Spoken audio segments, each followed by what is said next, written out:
बिस्मिल्लाहिर्रहमानिर्रहीम। Orient colleges तलगाम की तरफ से ऑनलाइन लेक्चर्स के सिलसिले में 10th केमिस्ट्री के अगले लेक्चर के साथ मैं पेशी खिदमत हूँ। चैप्टर नंबर 11 को हमने लास्ट टाइम कंप्लीट कर लिया था। सिर्फ इसकी टेस्ट योरसेल्फ और चैप्टर एक्सरसाइजेस बाकी हैं, तो आज हम उनकी तरफ चलेंगे। तो सबसे पहले हमारे पास टेस्ट योरसेल्फ 11.1 है। बुक में पेज नंबर 62 पर ये है। इसमें पहला क्वेश्चन है, why and how carbon completes its octet. Carbon किस तरह अपना ऑक्टेट मुकम्मल करता है। कार्बन के वैलेंस शेल में 4 इलेक्ट्रॉन होते हैं और इसे अपना ऑक्टेट मुकम्मल करने के लिए मज़ीद 4 इलेक्ट्रॉन्स की ज़रूरत है। कार्बन ये 4 इलेक्ट्रॉन दूसरे एटमों के साथ शेयरिंग के ज़रिए हासिल करता है। ये दूसरे एटमों के साथ अपना किसी एक एटम के साथ 1 इलेक्ट्रॉन, 2 इलेक्ट्रॉन या 3 इलेक्ट्रॉन शेयर कर सकते हैं। तो इस तरह ये दूसरे एटमों के साथ सिंगल, डबल या ट्रिपल बॉन्ड बनाते हुए अपने 4 इलेक्ट्रॉन शेयर करता है और इस तरह टोटल इसके पास वैलेंस शेल में 8 इलेक्ट्रॉन हो जाते हैं और इसका ऑक्टेट मुकम्मल हो जाता है।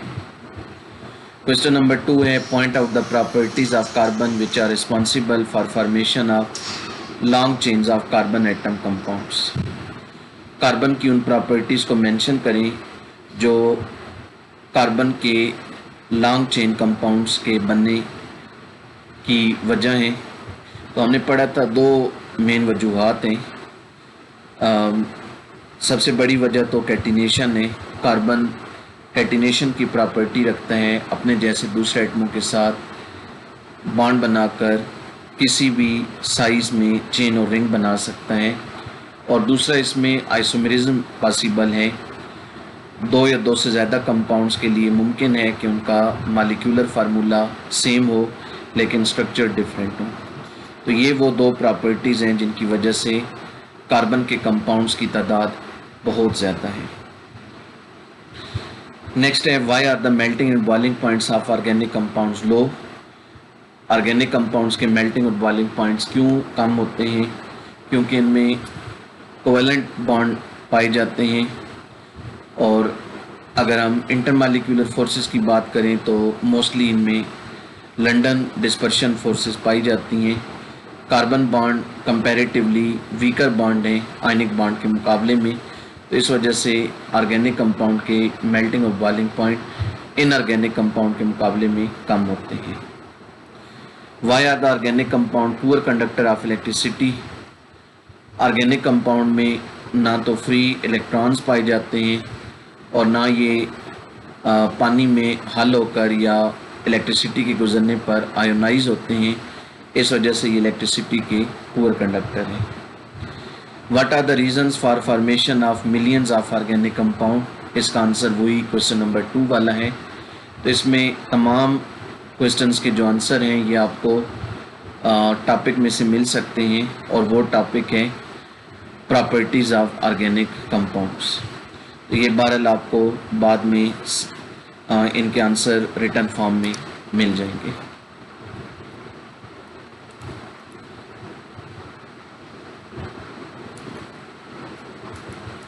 इसके बाद टेस्ट योरसेल्फ 11.2 है। फर्स्ट क्वेश्चन है, name the gases which are found in coal gas. Coal gas में कौन कौन सी गैसें पाई जाती हैं? तो कोल गैस में हाइड्रोजन, मीथेन और कार्बन मोनोऑक्साइड पाई जाती हैं। इस कोल तार एक compound. What is importance of coal tar? क्या कोल तार एक कंपाउंड है? नो। कोल तार दरअसल एक कम्प्लेक्स मिक्सचर है, बहुत सारी एशिया का मिक्सचर है। इसकी इम्पोर्टेंस क्या है? इसकी इम्पोर्टेंस ये है कि जब इसकी फ्रैक्शनल डिस्टिलेशन की जाती है तो ये बहुत सारे ऑर्गेनिक कंपाउंड देता है। वो ऑर्गेनिक कंपाउंड आगे वैल्यूएबल हैं, उन्हें प्रीकर्सर के तौर पर, स्टार्टिंग मटेरियल के तौर पर यूज़ किया जाता है to synthesize a variety of other organic compounds. Next question है, what is coke, for what purpose it is used. Coke दरअसल 98% कार्बन है और इसके यूजेस हमने पढ़े थे। रोड बनाने में इसको यूज़ करते हैं, फ्यूल के तौर पर यूज़ करते हैं, मेटलर्जी में यूज़ करते हैं। तो ये टॉपिक में हम देख चुके हैं। Which is the best quality of coal, coal की बेस्ट क्वालिटी कौन सी है? एंथ्रासाइट हमने पढ़ी थी, कोल की हमने पढ़ा था। टोटल ये 4 टाइप्स हैं। तो बेस्ट क्वालिटी कोल जो है वो एंथ्रासाइट है। इसके बाद नेक्स्ट क्वेश्चन है व्हाट इज़ डिस्ट्रक्टिव डिस्टिलेशन। ये भी हमने कोल के टॉपिक में डेफिनेशन पढ़ी थी कि जब हम किसी चीज़ को हवा की गैर मौजूदगी में हीट करें तो इसे डिस्ट्रक्टिव डिस्टिलेशन कहते हैं। इसके बाद टेस्ट योरसेल्फ 11.3 है। Number 1 define petroleum.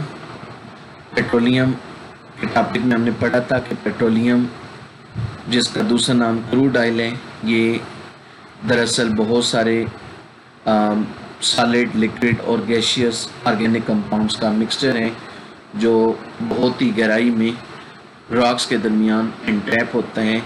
इसी वजह से इसका नाम पेट्रोलियम रखा गया। What type of compounds are synthesised by plants. Plant कौन कौन से किस किस्म के कंपाउंड सिंथेसाइज करते हैं? तो अगर हम प्लांट की बात करें तो प्लांट जो हैं वो हमें कार्बोहाइड्रेट्स प्रोवाइड करते हैं, प्रोटीन्स, ऑयल्स, विटामिन्स प्रोवाइड करते हैं। बहुत सारे कार्बोहाइड्रेट बहुत इम्पोर्टेंट हैं। मसलन प्लांट से हमें स्टार्च मिलता है। वो स्टार्च जो है उसको जब हम फूड आइटम के तौर पर इस्तेमाल करते हैं, मुख्तलिफ़ चीज़ों में जब ये मौजूद होता है तो ये हमारे जिस्म में जाकर ग्लूकोज पैदा करता है। ग्लूकोज जब टूटता है तो उससे एनर्जी पैदा होती है। इसके अलावा जो प्लांट्स के सीड्स हैं, प्लांट्स के रूट्स हैं और प्लांट्स के लीव्स वगैरह हैं, उनमें भी मुख्तलिफ़ ऑर्गेनिक कंपाउंड पाए जाते हैं। तो ये टॉपिक हमने पढ़ा था, इसको मज़ीद आप देख लीजिएगा।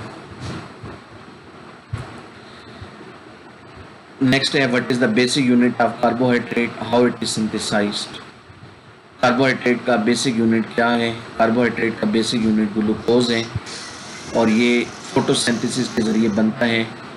जब पौधे कार्बन डाइऑक्साइड को यूज़ करते हैं हवा में मौजूद वाटर की मौजूदगी में, तो उससे ग्लूकोज बनता है और इस अमल को फोटोसिंथेसिस कहते हैं। CNG stands for, CNG abbreviation है compressed natural gas. Natural gas को जब बहुत ज़्यादा कंप्रेस किया जाए, इस पर बहुत ज़्यादा प्रेशर लगाया जाए, तकरीबन 200 ATM का, तो उस वक्त इसको हम गाड़ियों में फ्यूल के तौर पर यूज़ कर सकते हैं और इसे CNG कहा जाता है। Our existence owe to organic compounds comment. इसमें आप ऑर्गेनिक कंपाउंड के जितने ज़्यादा यूजेस बताना चाहें बताएं। तो ऑर्गेनिक कंपाउंड की इम्पोर्टेंस या यूजेस आपने इसमें बताने होंगे।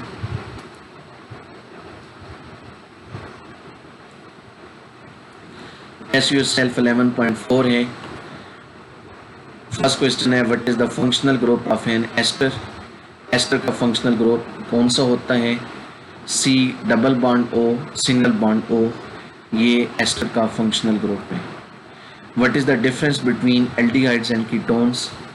एल्डिहाइड्स का फंक्शनल ग्रुप होते हैं C double bond O single bond H और कीटोन्स का फंक्शनल ग्रुप होते हैं C double bond O। Give the functional groups of alkenes and alkynes. Alkenes का functional group carbon carbon double bond और alkynes का functional group carbon carbon triple bond. इसके बाद आखिरी जो दो क्वेश्चन है, how is an alcohol tested, how is a ketonic group tested. तो इसमें इस चैप्टर में एक टॉपिक मैंने छोड़ दिया है। इस टॉपिक का ताल्लुक अगले चैप्टर के साथ है। अगले चैप्टर में जब हम कुछ रिएक्शंस पढ़ेंगे तो उन रिएक्शंस के बाद फिर हम इन टेस्ट को डिस्कस करेंगे। तो ये जो क्वेश्चन है ये भी फिर उन्हीं के साथ हम देखेंगे। तो ये टेस्ट योरसेल्फ 11.4 हो गई। इसके बाद चैप्टर की एक्सरसाइज की तरफ आ जाएं। चैप्टर की एक्सरसाइज में शॉर्ट क्वेश्चन है। पहला क्वेश्चन है what is mean by the term catenation, give an example of a compound that displays catenation. तो ये आप टॉपिक में से देख लेंगे, बाद में आपको रिटर्न आंसर मिल जाएंगे। Number 2, how is coal formed, coal की फॉर्मेशन भी हम पढ़ चुके हैं। What is the importance of natural gas, इसको भी हम टॉपिक में पढ़ आए हैं। Justify that organic compounds are used as food, organic compound के यूजेस हमने मुख्तलिफ हेडिंग के साथ पढ़े थे, उनमें एक हेडिंग इनका यूज़ बतौर फूड था। How are alkyl radicals formed, explain with examples, ये भी टॉपिक के अंदर हो गया। What is the difference between n propyl and isopropyl radicals, explain with structure, दोनों के स्ट्रक्चर ड्रा करने होंगे। Explain different radicals of butane, butane के हमने 4 रेडिकल पढ़े थे, उन्हें एक्सप्लेन करना होगा। Define functional group with an example, ये भी पढ़ चुके हम। What is an ester group, write down the formula of ethyl acetate, ये भी हम पढ़ चुके। Write down the dot and cross formula of propane and n butane, इनके डॉट और क्रॉस फार्मूलाज लिखने हैं। तो ये मैं आपको पेज नंबर बता देता हूँ जहाँ ये मौजूद हैं।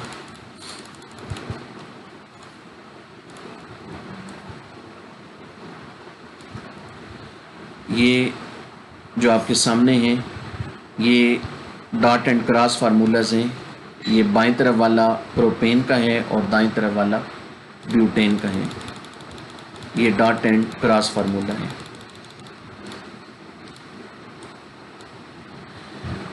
उसके बाद है define structural formula, draw structural formula of n butane and isobutane. Structural formula की डेफिनेशन भी हो चुकी, स्ट्रक्चर भी हम देख चुके। राइट क्लासिफिकेशन ऑफ कोल, ये भी हम पढ़ चुके। What are heterocyclic compound, give 2 example, ये भी हो चुका। Why are benzene and other homologous compound of benzene called aromatic compound, इन एरोमेटिक कंपाउंड क्यों कहा जाता है। इनमें अगरचे डबल बॉन्ड होते हैं लेकिन ये आम अल्कीन्स की तरह बिहेव नहीं करते, बल्कि इनकी अपनी ख़ास किस्म की प्रॉपर्टीज़ होती हैं, इसलिए इनको अलग से क्लासीफाई किया गया। बाकी इन्हें एरोमेटिक क्यों कहा जाता है, ये लफ्ज़ कहाँ से आया। एरोमेटिक लफ्ज़ दरअसल अरोमा से डिराइव है और अरोमा का मतलब होता है फ्रेगनेंस। शुरू में ये समझा जाता था कि जो एरोमेटिक कंपाउंड हैं ये लाजमी फ्रेगनेंट होते हैं, इसलिए इनको ये नाम दिया गया था। बाद में जब नए एरोमेटिक कंपाउंड सामने आए तो ये बात वाज़ी हुई कि लाजमी नहीं कि हर एरोमेटिक कंपाउंड फ्रेगनेंट हो, और ये भी लाजमी नहीं कि हर फ्रेगनेंट कंपाउंड एरोमेटिक हो। यानी एरोमेटिसिटी और फ्रेगनेंस का आपस में कोई ताल्लुक़ नहीं है। बहुत सारे एरोमेटिक कंपाउंड फ्रेगनेंट हैं भी और नहीं भी हैं। बहरहाल इनका नाम अब फिर यही चला आ रहा है। आज हम इनकी जो डेफिनेशन बनाते हैं वो ये बनाते हैं कि ये वो कंपाउंड होते हैं जिनमें एक या एक से ज़्यादा बेंजीन रिंग पाए जाते हैं। तो ये चैप्टर नंबर 11 की एक्सरसाइज थी। लॉन्ग क्वेश्चन में क्वेश्चन नंबर 10 को एक देख लें। And circle the functional groups in the following compound, also give the names of the functional group. पहले स्ट्रक्चर में ये C double bond O functional group होगा और इसका नाम होगा कीटो, क्लास का नाम होगा कीटोन। अगले में फंक्शनल ग्रुप ये होगा C double bond O single bond H, functional group का नाम है फार्माइल ग्रुप या एल्डिहाइडिक ग्रुप। इससे अगले में ये फंक्शनल ग्रुप होगा C double bond O single bond OH और इसका नाम है कार्बोक्सिल ग्रुप। इससे अगले में C double bond O single bond H aldehydic group. इससे अगले में carbon carbon double bond functional group और इससे अगले में फंक्शनल ग्रुप होगा C double bond O single bond O और इसका नाम होगा एस्टर ग्रुप। बाकी जो लॉन्ग क्वेश्चन है इनके आंसर आपको डायरेक्ट टॉपिक्स में से मिल जाएंगे। तो इंशाल्लाह या परसों आपको टेस्ट योर सेल्फ एक्सरसाइजेज की भी और जो चैप्टर एक्सरसाइज हैं उसके भी जो क्वेश्चन के रिटर्न आंसर हैं वो आपको मिल जाएंगे।